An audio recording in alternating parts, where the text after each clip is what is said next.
Hello दोस्तों, welcome again back to my YouTube channel banking English. जैसे कि पिछली वीडियो में मैंने बैंकिंग के बारे में विशेष तौर से बात करी। मुझे अच्छा लगता है जब बैंकिंग के बारे में आपसे रूबरू होता हूं। आज एक नए टॉपिक के साथ हम और आप आमने सामने होंगे और मैं चाहूंगा कि आपको कुछ और बैंकिंग के बारे में बताया जाए। दोस्तों, बहुत सारी स्कीमें होती हैं बैंक में। बैंक हमारी सुविधा के लिए होता है। सरकार ने बैंक को इस तरह से बनाया ताकि लोगों को ज्यादा से ज्यादा इसका फायदा मिले। बहुत सारी स्कीम होती है, हाउसिंग लोन है, कार लोन है, पर्सनल लोन है, बिजनेस लोन है। इसी तरह से लोनों की कड़ी में एक विशेष लोन है, वो है एजुकेशन लोन, जो कि अपने आप में एक बहुत बेहतरीन स्कीम मानी जाती है और मुझे सबसे अच्छी लगती है। सबसे अच्छी स्कीम सारी अच्छी होती है, लेकिन ये इससे अच्छी लगती है कि इससे हमारे देश में हमारे जो बच्चे हैं, जो हमारी जनरेशन है, उसको एक विशेष फायदा होता है। दोस्तों, एजुकेशन लोन है क्या? एजुकेशन लोन पूरे देश में कोई भी स्टूडेंट ले सकता है। सभी के लिए यह सुविधा है। आप देखिए, एजुकेशन लोन में एनी स्टूडेंट, पूरे हिंदुस्तान में कोई भी स्टूडेंट, जिस आदमी का पोस्ट ग्रेजुएट या टेक्निकल या डिप्लोमा या प्रोफेशनल कोर्स में उसे कहीं प्रोग्रेस करनी है, तो ऐसी स्थिति में उसे करनी तो है, लेकिन आप देखिए सबसे बड़ी जो कहते हैं ना कि आदमी में दुविधा होती है, वो ये होती है कि पैसा कहां से आएगा। और पैसे की वजह से देश का जो कैलिबर है, जो नई जनरेशन में जो नॉलेज बढ़नी चाहिए या उन्हें फायदा मिलना चाहिए, कई बार उसे नहीं मिल पाता। तो इसी स्थिति को देखते हुए देश में रिजर्व बैंक ने भी एक स्कीम एजुकेशन लोन की विशेष तौर से लॉन्च की है, जो बैंकों के थ्रू होती है। आज हर बैंक एक एजुकेशन लोन देता है और एक भविष्य तैयार करता है। एक भविष्य नहीं, आने वाले फ्यूचर तैयार करता है। अपने देश के बारे में जो सोचे, पढ़ाई करे वैज्ञानिक।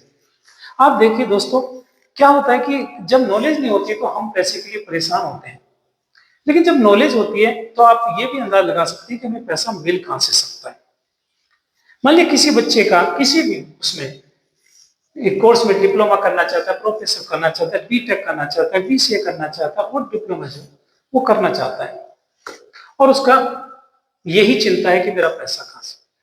लेकिन नहीं, देश में एजुकेशन लोन की सुविधा इतनी अच्छी है।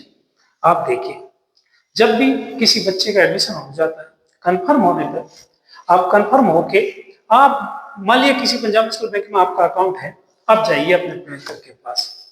आपको क्या लेना है? आपको ले जाना है आपका एडमिशन, जो आपका कंफर्म एडमिशन लेटर मिला है, और साथ में आपको प्रोस्पेक्ट, जो प्रोस्पेक्ट में ये देखा जाता है कि क्या सब्जेक्ट में बच्चा पढ़ना चाहता है और कितनी कितनी फीस का अपना सेटअप है उनका। मान लीजिए एनुअल है, हाफ ईयरली है, जैसा भी है, तो लेके जाएं और अपने पैन कार्ड, आधार कार्ड लेके जाएं। बस इतना ही सी डॉक्यूमेंट तो है।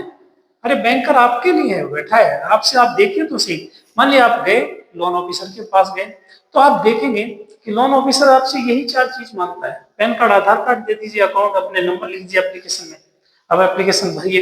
तो अब ये आप चिंता किस बात की है?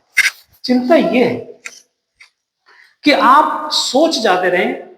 आप देख रहे हैं कि फैसिलिटी भी बहुत साथ साथ है। आप मान लीजिए आपको ये बैंकों में जो स्कीम है, सपोज करो कोई भी स्कीम, कोई भी पढ़ाई कैसी भी हो, 4 लाख रुपए तक एजुकेशन लोन आपको अपनी गारंटी पे मिल जाता है। अगर 4 लाख फीस है 4 साल की, तो कोई दिक्कत नहीं, 1-1 लाख रुपए फीस है।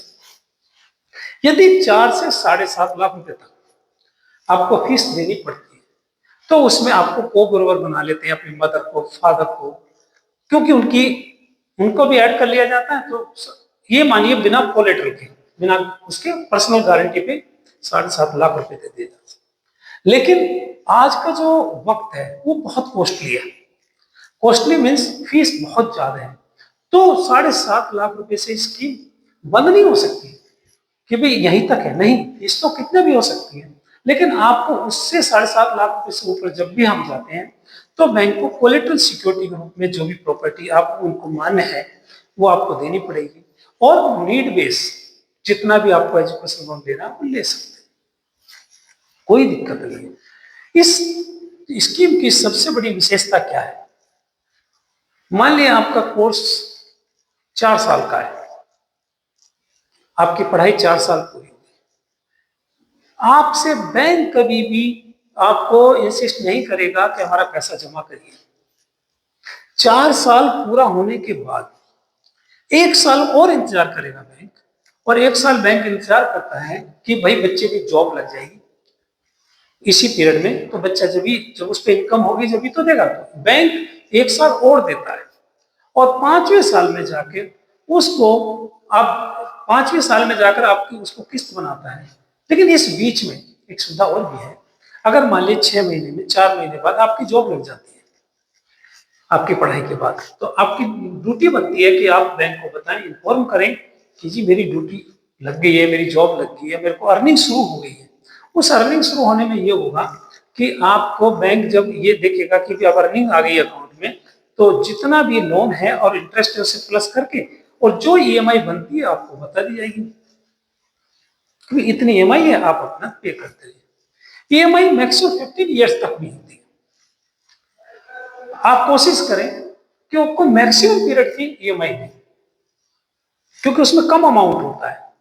आप इस चीज से ना डरें कि बहुत लंबा है, आपके पास अगर इस बीच में कोई पैसा आता है कहीं से, आप चाहें तो उसे प्री पेमेंट भी कर सकते हैं, प्री क्लोजर की कोई चार्ज नहीं है। तो इसलिए मैक्सिमम पीरियड लीजिए, ईएमआई कम बनेगी, और यदि आप पे पैसा आता है तो आप इसे बीच में एडवांस में देकर जमा कर सकते हैं। बैंक कभी भी आपको मना नहीं करता। आपको बस एक बात ध्यान रखनी है, जब भी आप लोन लेने जाते हैं सारी चीजों का पढ़ाई के साथ साथ ये भी ध्यान रखिए, अगर आपने कहीं से इंस्टीट्यूशन से कोई लोन लेते हैं, आपकी सिविल खराब नहीं होनी चाहिए। ये बात विशेष तौर से दें। जब आप सिविल खराब कर बैठते हैं तो बैंक सोचता है कि जब किसी का नहीं दिया तो इस पैसे में हर्डल पैदा होगा।